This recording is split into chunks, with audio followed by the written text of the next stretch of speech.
Do you know that Bougainvillea is very greedy? If you just water it with tap water, it will become like this: yellow leaves and severe leaf drop.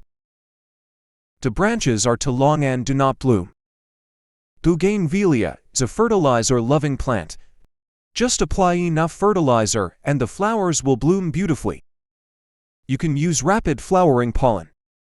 1 tack dilute 6 pounds of water. Water the soil in the pot once every 7 days.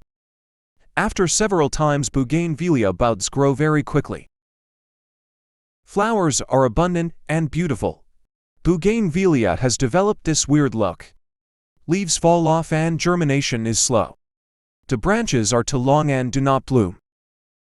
It's all no longer a worry. Just pour some water on it. The flowers bloom in abundance and are beautiful. The leaves are glossy green and the plants grow back quickly. Just mix with water and you're done. Water the camellia with its head full of buds. Water the green azaleas, flower buds bloom one after another. Water the Thanksgiving cactus and flowers to fill the pot. All types of flowers can be used.